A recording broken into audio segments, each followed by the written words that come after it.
Fala minhas amigas, fala meus amigos, tudo jóia? Eu sou Saulo Novaes, um curioso, e sejam todas bem-vindas, sejam todos bem-vindos ao meu, ao seu, ao nosso Papo no Auge, um podcast focado na troca de ideias, sem censura, sem preconceitos, gerando pra você conteúdo muito inteligente. E como a gente faz isso? Trazendo um especialista por episódio. Reforço pra vocês que o Papo no Auge também está no YouTube, se inscrevam no nosso canal, curtam nossos vídeos. Além disso, o Papo no Auge está na plataforma Catarse de financiamento coletivo. Se você é um apreciador do nosso trabalho, seja um assinante do nosso podcast. Vamos pro auge, eis o nome de nossa campanha na plataforma.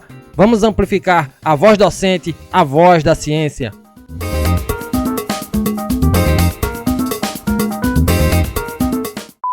Em 2019, o termo cultura do cancelamento foi escolhido o termo do ano pelo dicionário Macquarie. Não se sabe ao certo a origem do nome, mas foi a partir de 2017, durante as denúncias de assédio sexual em Hollywood e do surgimento do movimento #MeToo, que esse termo começou a aparecer com mais força. Depois disso, o movimento começou a espalhar suas asas linguísticas, logo simbólicas, para além da hashtag e do nome do movimento, respondendo a uma necessidade óbvia no discurso que cerca essa convulsão social que é a cultura do cancelamento. Em 2020, a Netflix lança o documentário Dilema das Redes, a partir do qual especialistas em tecnologia e profissionais da área alertam para o impacto devastador que as redes sociais podem ter sobre a democracia e a humanidade. O grande escritor e filósofo italiano Umberto Eco certa vez afirmou que, abre aspas, as redes sociais deram voz a uma legião de imbecis, fecha aspas. Antes, as pessoas falavam apenas, abre aspas, em um bar e depois de uma taça de vinho, sem prejudicar a coletividade, fecha aspas. Fato é que pessoas públicas ou não são vítimas todos os dias de manifestações de ódio nas mídias sociais, com consequências muitas vezes fatais. Um dos muitos casos emblemáticos que corroboram o júri descabido promovido pela internet foi o suicídio de Lucas Santos, filho da cantora de forró Valquíria Santos. O garoto foi encontrado morto em sua residência após ter recebido xingamentos e ofensas por um vídeo postado na plataforma TikTok, em que simula um beijo na boca de um amigo. Além desse caso, o influencer Carlinhos Maia, o funkeiro MC Gui, a cantora Anitta e o cantor Nego do Borel já figuraram entre os cancelados. Bullying, preconceito, homofobia e transfobia foram os motivos do boicote do público. E o que estes casos, dentre muitos, deixa patente? O mundo virtual se tornou um tribunal, onde as pessoas julgam e condenam outras pessoas por atitudes, falas e posicionamentos que não concordam. De um lado, há os postulantes da liberdade de expressão, força vital de uma sociedade liberal democrática. De outro lado, há um grande debate público que incide sobre os limites do que pode ser dito na internet. E no meio disso tudo, os seres humanos, dotados de linguagem articulada e consciente, promotores de sentidos, pilares da cultura, entendida como prática social e interação. Em tempos de TikTok, Instagram, Facebook, Twitter e afins, o que pode e o que não pode ser dito. Seremos cancelados após este podcast, professor Rodrigo? Tomara que não, né? E aí já trago o senhor para a conversa, professor, mas antes permita-me apresentá-lo, né? Neste microfone, para falar de um assunto muito importante, convido o Rodrigo Martins Aragão. O professor Rodrigo é professor do Departamento de Comunicação Social e do Programa de Pós-Graduação em Comunicação da Universidade Federal da Paraíba, onde integra o TATO, Laboratório de Pesquisa em Imagens, Corpos e Afecções. É doutor em Comunicação pela Universidade Federal de Pernambuco e mestre em Comunicação e Cultura Contemporâneas pela Universidade Federal da Bahia, onde integrou o grupo de pesquisa em jornalismo online.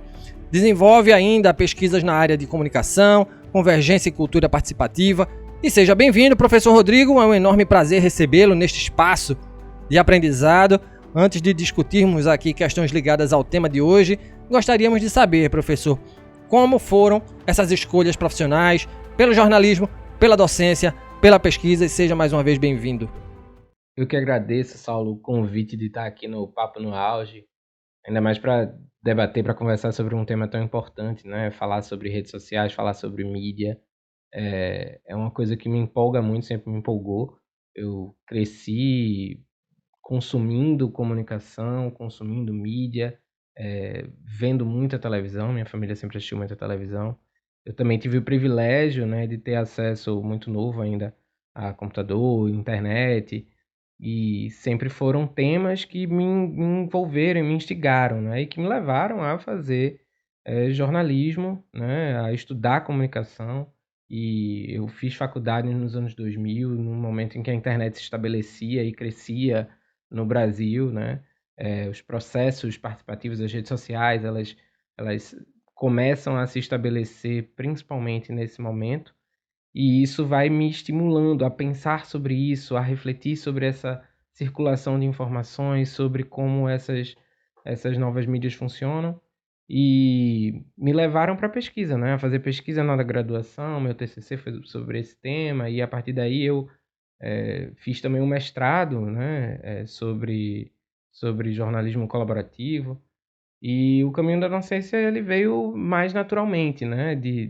Junto da pesquisa, né? Soma-se a isso o fato de que minha mãe é professora. Então, a docência, assim, o ensino tá meio que na família. Legal, bacana a sua jornada, professor. Gratidão por compartilhar isso, né, esse relato com a gente. E antes de entrar no tema da cultura do cancelamento e das mídias sociais, é importante falar sobre a internet, né, uma das maiores invenções humanas, sem dúvidas. Minha pergunta é, professor, qual é a importância dela, a internet, para a democratização do acesso às tecnologias da informação, para a comunicação, para a inclusão digital, visando a inclusão de todas e de todos na sociedade da informação? A internet é de fato muito importante para a história da humanidade, principalmente porque ela retoma a comunicação como uma via de mão dupla. Porque desde o crescimento das mídias de massa, do rádio, da televisão, a gente tem vivenciado um processo comunicacional que é unidirecional. Algumas poucas pessoas produzem e transmitem conteúdos, e outras, muitas pessoas, apenas consomem esses conteúdos, né? Na comunicação em rede, no entanto, o dispositivo de consumo é o mesmo ou é muito mais semelhante, muito mais próximo daquele que é utilizado para produzir conteúdo, né? Então, significa dizer que a gente está num cenário em que qualquer pessoa com um dispositivo de conexão à rede, um dispositivo digital, né, que se conecta à internet, ele não apenas é um consumidor de mídia, mas ele é também potencialmente um produtor de mídia, né? Ele pode exercer o direito de se comunicar, né? E isso, em princípio, poderia tornar, né, o processo e a comunicação mais democrática. A gente enfrenta dois principais empecilhos para que efetivamente a gente possa dizer que tá passando por uma democratização da mídia, uma democratização da comunicação com a internet, né? O primeiro deles é um empecilho de acesso à tecnologia, né? Muitas pessoas ainda não têm acesso a dispositivos digitais, computadores, tablets, celulares, sejam quais dispositivos forem, nem muito menos acesso à rede, né? Ou à rede de qualidade, né?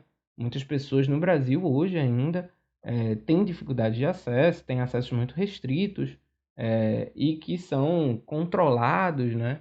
É, com limites de banda, com limites de acesso, e que permitem a elas basicamente se tornarem receptores de conteúdo ou utilizarem majoritariamente as redes sociais, né? As plataformas de redes sociais e de troca de mensagens, e não usufruir efetivamente de todo o potencial comunicativo da internet, né? Como produtores de mídia, por exemplo.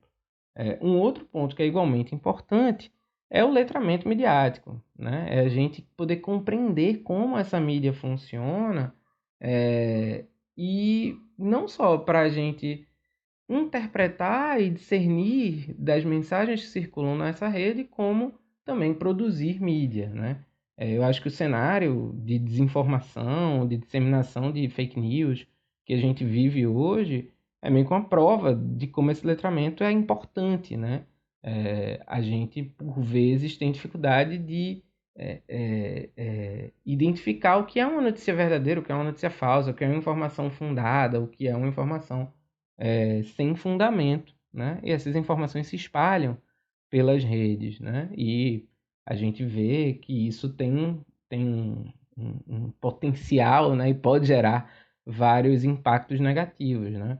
O caso da Covid-19 recente é um exemplo muito claro disso, né? A própria OMS configura que, além da pandemia do vírus, temos uma infodemia, que é essa circulação excessiva de informações não lastreadas, né, não baseadas na ciência, que podem fazer as pessoas tomarem decisões equivocadas em relação ao combate à pandemia e à sua situação de saúde coletiva, por exemplo. Uma fala super importante, professor, essa sua, né? Que combatamos essa infodemia, como o senhor bem relata aí. E para isso a gente está aqui, né? O senhor está aqui com a sua voz poderosa, nos educando, né? Nos alertando para essa grande mazela social pela qual a gente está passando. E para a gente entender melhor, professor, para sermos didáticos, o que é que seria essa tal cultura do cancelamento, que é hoje o tema do nosso debate, da nossa conversa aqui hoje no Papo no Auge? Por que que essa cultura vem ganhando destaque nas rodas de conversas virtuais e físicas? Por que que é importante discutirmos essa temática hoje? Cancelamento é uma forma de interdição de uma fala ou de uma ação de alguma pessoa. Uma pessoa é cancelada quando algum posicionamento ou ato dela é considerado inadequado ou inapropriado por outras pessoas. Mais do que repreender ou pedir retratação por um comportamento, no entanto, o cancelamento se volta para a pessoa que age ou agiu daquela maneira, né? Expondo o erro e a pessoa que errou. A exposição, principalmente quando envolve pessoas famosas, como influenciadores digitais ou celebridades, por exemplo, chamam ainda mais atenção e se espalham, né? Seja pelo interesse que o próprio tema pode despertar, seja pelo interesse nas pessoas famosas que estão envolvidas, né? Como você pontuou no início desse podcast, né, desse programa, o debate, ele por vezes é iniciado por uma fala racista, por um comportamento homofóbico. E muitas vezes, nesses casos, o debate tem em si um potencial muito positivo, porque ele permite que a sociedade possa discutir o tema, possa trazer questões, né, e pautar, né, esses comportamentos. Isso ajuda, em princípio, as pessoas a reverem seus posicionamentos e reverem posicionamentos considerados inadequados, né? O problema é que muitas vezes a exposição dos sujeitos, né, dos sujeitos que cometeram esses atos inadequados, que cometeram esses erros, muitas vezes não se restringe ao seu posicionamento, né? E o que se propõe é menos uma discussão e mais um julgamento público, um linchamento da pessoa que errou, né? Não, não defendendo o erro, mas é importante que a gente pense que, em princípio, um julgamento tem que permitir o direito de defesa e os julgamentos devem ter critérios claros, né? Nos cancelamentos na internet, essa discussão é feita sem ser balizada por instituições, por regras coletivas consensuadas, e acabam que as pessoas que atuam no cancelamento, né, elas próprias, por muitas vezes, nos seus processos de interdição, ultrapassam, né, limites também, né, xingando e agindo com discurso de ódio em direção às pessoas que cometeram esses erros, que geraram cancelamento, né? Muitas vezes a grande intenção ou a movimentação não é de discutir, mas é de punir e boicotar, né, a pessoa que cometeu o erro. E por falar em boicote, professor, quais são as consequências desses boicotes virtuais? Os boicotes eles podem resultar principalmente na diminuição da visibilidade da pessoa que está sendo cancelada, com o público deixando de seguir ou de visualizar as suas publicações e conteúdos. Um dos mais importantes efeitos, né, dos efeitos mais diretos dessa estratégia, é que quando essa pessoa cancelada é uma celebridade ou um influenciador digital, acontece a sua desmonetização. Seja porque a queda nas métricas de visualização e engajamento dos conteúdos leve à queda de retornos financeiros diretos das plataformas, ou porque as marcas que patrocinam essas pessoas decidam romper contratos e retirar patrocínios. essa estratégia ela não é necessariamente nova, né? E ela, na verdade, é utilizada há algum tempo como forma de conscientização ou de busca por levantar debates em relação à comunicação cidadã, né? Eu me recordo da campanha Quem Financia a Baixaria contra a Cidadania, foi realizada no início dos anos 2000, né? E que tinha como objetivo divulgar os programas de televisão e de rádio que tinham mais queixas e denúncias no Ministério Público por infrações de direitos humanos, né?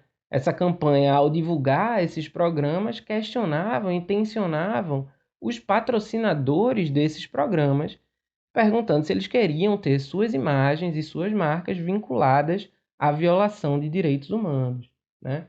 Algo semelhante acontece hoje com iniciativas como Sleeping Giants, né?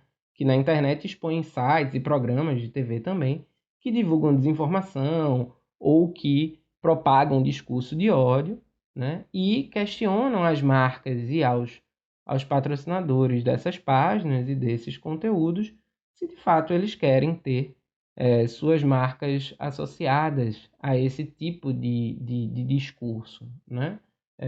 O boicote, então, eles propõem como uma forma de sanção econômica sobre o conteúdo que é considerado inadequado ou criminoso, como acontece algumas vezes. No entanto, como eu comentei antes, atualmente o cancelamento tem se voltado não só para os erros ou as mensagens, mas também para as pessoas, né? Que tomam essas atitudes que são consideradas inapropriadas. E, além dessa forma de sanção, o cancelamento também tem se transfigurado, tem se transformado em discurso de ódio, em linchamento moral dessas pessoas.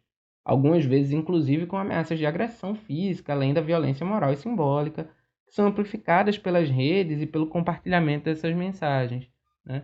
O que acaba gerando também uma circulação de discurso de ódio e, muitas vezes, de comportamentos discriminatórios ou ofensivos, é, quase tão criminosos muitas vezes, ou quase tão inapropriados quanto os próprios discursos que originaram o cancelamento. Quando a gente fala de cultura do cancelamento, logo em seguida somos remetidos à ideia e ao uso das mídias sociais, né? O senhor já apontou isso.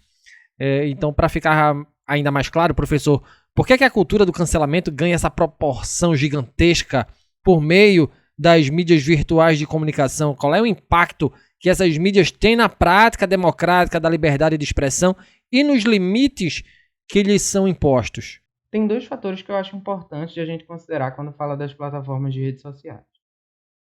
O primeiro é mais ligado à configuração da comunicação digital em rede, né, que a gente falou antes, que é o fato de que, em princípio, qualquer pessoa com um dispositivo que se conecte à rede tem a possibilidade de produzir conteúdo e emitir mensagens, né? Mas, além disso, as plataformas também tornam muito fácil o compartilhamento dessas mensagens e de mensagens produzidas por outras pessoas, né? Esse potencial de se espalhar rapidamente uma mensagem para um público imenso é que dá força às redes sociais, né? E isso se torna cada vez mais complexo quando a gente tem redes fechadas, como as de compartilhamento de mensagens instantâneas, como o WhatsApp, em que a gente não consegue monitorar ou visualizar, contabilizar essas mensagens e essas audiências. A outra questão é a atuação das próprias plataformas em selecionar e oferecer conteúdo para as pessoas por meio de seus algoritmos de recomendação. Dessa forma, quanto mais um usuário interage com um determinado conteúdo, mais a plataforma oferece conteúdos semelhantes a ele. E isso acaba gerando as bolhas de filtro, né? Nessas bolhas, as pessoas acabam tendo acesso quase que exclusivamente a conteúdos que reforçam os pontos de vista dela, reforçam as suas opiniões. Elas funcionam como câmaras de eco que repetem as mesmas ideias e geram o que a gente chama de viés de confirmação, né?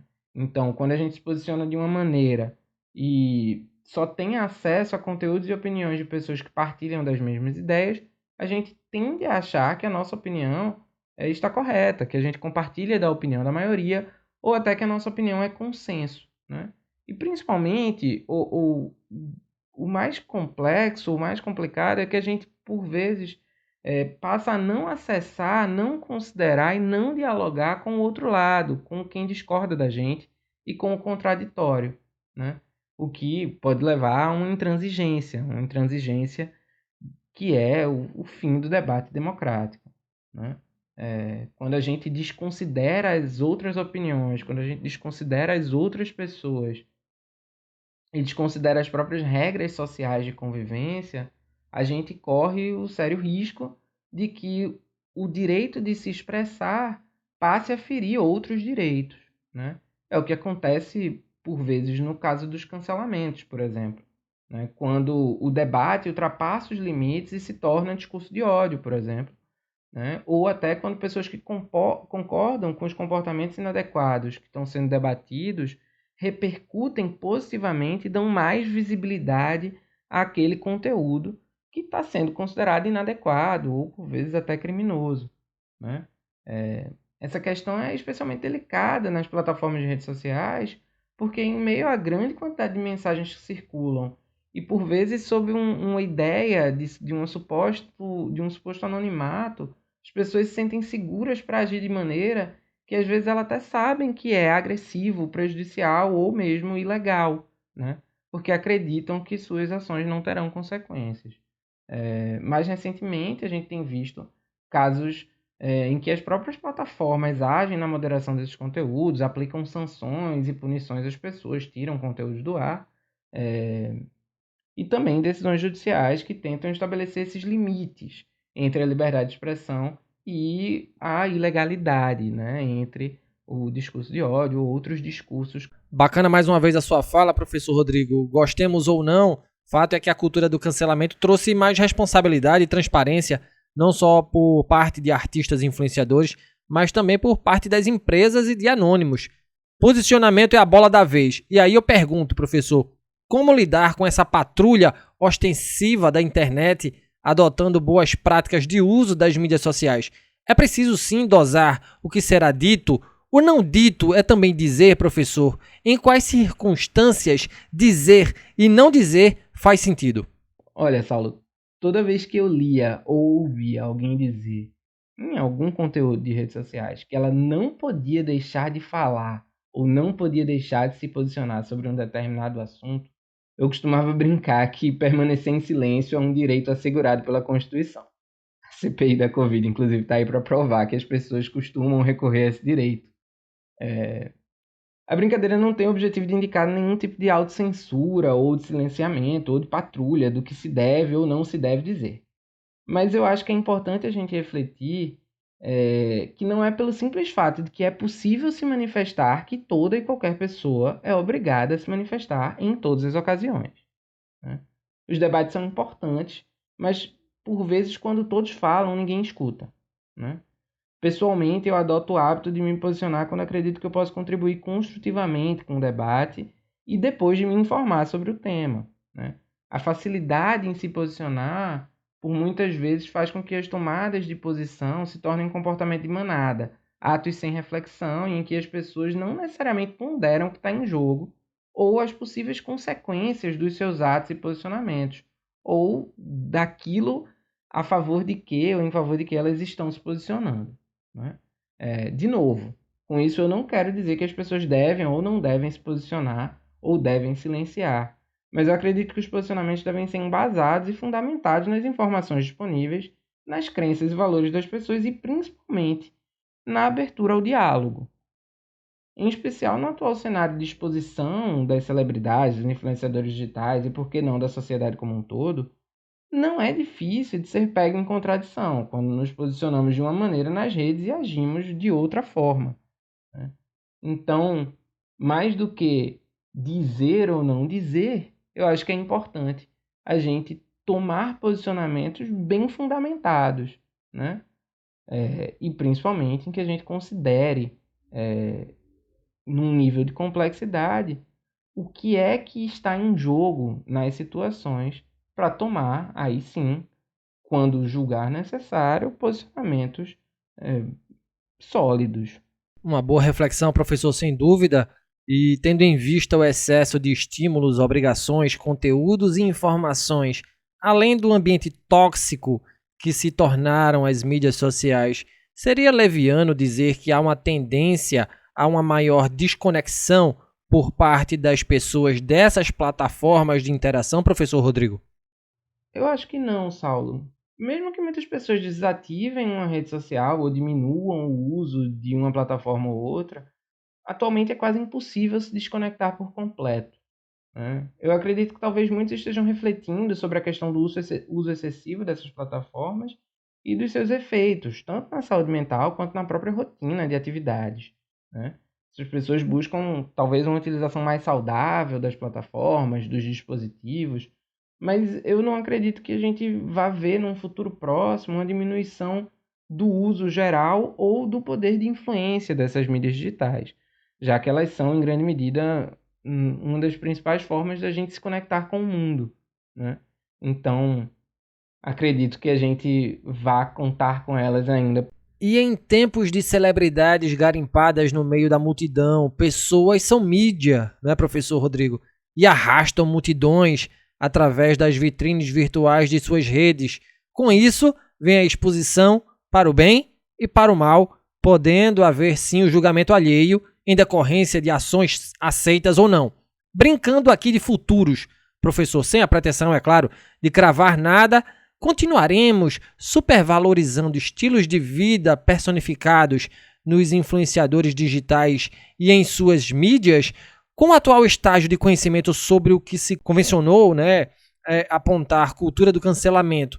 Como nos portaremos diante dessas vitrines midiáticas e seus simbolismos? A comunicação, ela sempre teve uma forte relação, né, com a questão da identificação e projeção da pessoa para quem ela é destinada, né? A gente valoriza pessoas com as quais a gente se identifica e a gente se projeta nelas muitas vezes. A mídia em geral e a publicidade, mais especificamente, sempre souberam utilizar disso, né? Utilizando celebridades para vender produtos e principalmente também para estimular e propagar estilos de vida, né? Os elementos de moda, as gírias, uma série de elementos que são replicados socialmente em determinados períodos históricos são a prova disso. No momento, os influenciadores talvez sejam as pessoas que conseguem gerar mais forte identificação com os públicos, principalmente porque eles são, em teoria, mais próximos daqueles que os seguem, né? São pessoas com que a gente consegue se identificar mais, porque são pessoas talvez quase comuns como a gente. Foram alçadas à situação de celebridade. Então, eu imagino que sim, a gente vai ter essas figuras por um bom tempo, né? Literalmente influenciando os estilos de vida, né? E isso vai ser cada vez mais crescente com aqueles que são chamados hoje de micro-influenciadores, que atuam para públicos menores e justamente por isso mais engajados, né? Com maior participação, né? A exposição da vida pessoal, a exposição contínua das nossas ações, ela também parece ser um caminho que vai ser trilhado por algum tempo, né? Principalmente nesses momentos em que essas plataformas se tornam fundamentais para que a gente se conecte com as pessoas e que a gente interaja muitas vezes com aquelas pessoas com quem a gente se importa, que são importantes para a gente, né? Então, é muito provável que esse estilo de vida, esse estilo de exposição continue a ser, enfim, o padrão da nossa utilização das redes sociais. E chegamos ao fim deste episódio do Papo no Auge. Hoje mais um grande convidado. Conversamos com o professor da Universidade Federal da Paraíba, Rodrigo Martins Aragão, jornalista e doutor em comunicação pela Universidade Federal de Pernambuco. Professor Rodrigo, muito bacana ter aprendido com o senhor em nosso podcast. Satisfação imensa tê-lo aqui conosco, compartilhando tanto conhecimento. Mais uma vez, obrigado, professor. Eu que agradeço a oportunidade, Saulo, de conversar sobre esse tema que é tão importante, de trocar essa ideia aqui no Papo no Auge. Valeu! Valeu demais, professor Rodrigo. E lembra vocês que nos escutam, estamos nas plataformas agregadoras de podcast, no Spotify, no Google Podcast, na Apple Podcasts, na Amazon Music, na Deezer, na plataforma da Anchor e também no YouTube.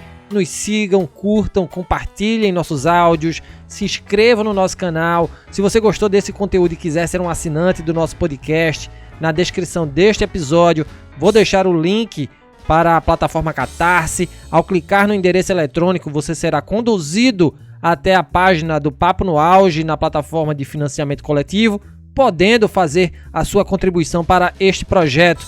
Nos ajude, afinal, conhecimento precisa e deve ser propagado. Um grande abraço a todas e todos e até o próximo episódio. Valeu!